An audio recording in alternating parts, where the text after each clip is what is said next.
facts leading up to what has been talked about on the parole system, or the breakdown in the parole system, or the communication in it, started with the fact that Washington's parole people apparently notified Arkansas's parole people that that he couldn't find him, that he had not reported to his parole officer or something. So an abscond warrant was issued, and what that is it's what it sounds like. It's a warrant that's issued for someone that's absconded or run away, or you can't find. They're not reporting to their parole officers. And Arkansas, I think it was in May, issued a warrant, an abscond warrant, in response to Washington's request. That is entered in what's called NCIC, National Crime Information Center, which goes out to all law enforcement agencies. It's a computer system that is connected in all the states and all law enforcement agencies, that says be on the lookout for, and describes who you're looking for, and it's disseminated to everybody. It's the kind of system that's used when you're looking for somebody, or when you're trying to track a record on somebody, or you're putting somebody's record into the system. Now, having said that, they found out that where he was. He was in jail in Washington. He had been arrested on that first series of charges where he'd thrown some rocks, apparently, and where he had, I think, assaulted a police officer, or had a run-in with a police officer. And so the warrant was rescinded because they found him. And so that warrant then was withdrawn. There's been some emails talking about that, where they want to know why that warrant was withdrawn, and I think people have talked about those emails. Subsequent, while they were investigating that, apparently the law enforcement in Washington found out that he had sexually assaulted or sexually molested a child. And so a second arrest was made out there involving rape of a child, and there was another, I think, more serious assault on a police officer in conjunction with that. So he was rearrested in conjunction with that, and they asked for a second warrant. And that second warrant was issued by Arkansas on October the 2nd, and that was called that's the general warrant where you hold somebody because they have actually, there's evidence they've violated parole, not just absconded. Now, wouldn't a violation of his parole mean he should be sent back to Arkansas?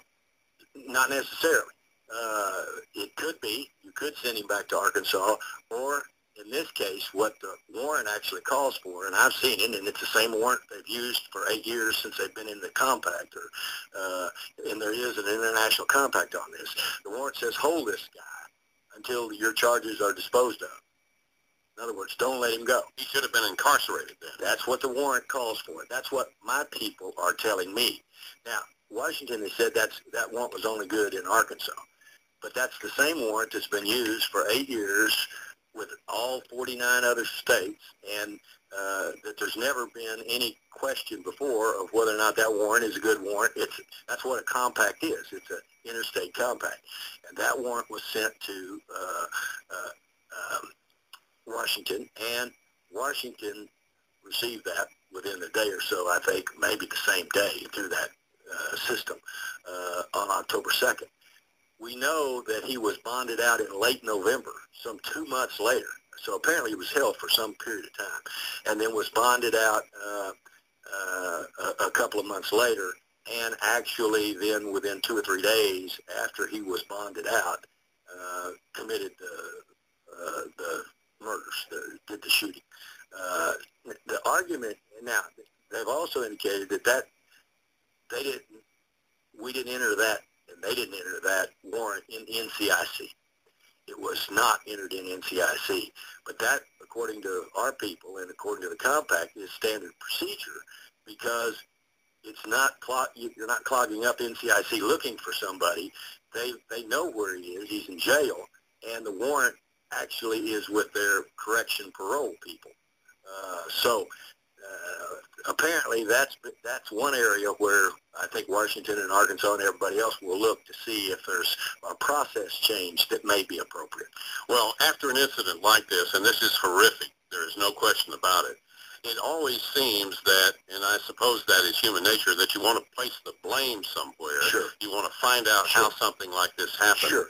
When you go back and look at it, And this is unfortunate for the former governor, but two of the persons that had sentences that he has commuted have killed now a total of 5 people. Well, I think the allegation is 6. I think there were 2 murders in Kansas City attributable to Mr. Dumond. I thought it was just one. Only one of which I think they went to trial on. The other was a strong suspicion that there was never an adjudication of. So I guess technically there wasn't an adjudication yet in Washington either, but the evidence suggests that there's no question, there appears to be very little question that it was Clemmons that actually did the shooting. So I guess technically you could say that there's 6. The former governor commuted, as I'm told, 1,033 sentences in his 10-and-a-half-year term as governor of the state of Arkansas, and that, they say, is more than all of the 3 governors before him combined. How many people have you commuted since you've been governor these last 3 years? I've done 1 commutation. I'm pretty liberal on pardons after people have finished their sentence, and if it's a nonviolent crime, primarily a nonviolent, and particularly kids that have been involved in drugs or something like that. If they've done all their time, done their sentence, and if they've gotten out and several years have elapsed and they have not reoffended, and you know that they've learned their lesson, giving them a second chance is one approach. We've talked about this on the program before. Commutation, where you shorten somebody's sentence and let them out early, is something I've been very, very reluctant to do, and I've done it once, I think, in 3 years. After your conversation with the governor of Washington State, is Arkansas going to send any prisoners to Washington State? Was that the agreement that you're not going to do that, or what? She is maintaining her position that until we, first of all, they're having a memorial service out there next week. They're going to have to bury these officers. They have to grieve, and we have to grieve with them. So she's busy right now trying to help heal her people, as she should be doing, as we would be doing here. And so she's keeping everything in place as she has stated it for right now. She has asked, and we have agreed, that the leaders of the 2 parole systems would communicate, get together, and start the dialogue to try to map out exactly what happened and where there was breakdown, or where there is fault, if you want to actually call it that we know what it is, and try to fix it, try to improve it, try to make it better going forward, to do everything we can to prevent this kind of thing from happening again. In the meantime, she indicated she was going to keep her stance that for the time being she's not taking any more parolees from Arkansas. And I understand that. She's doing what she believes is in the best interest of her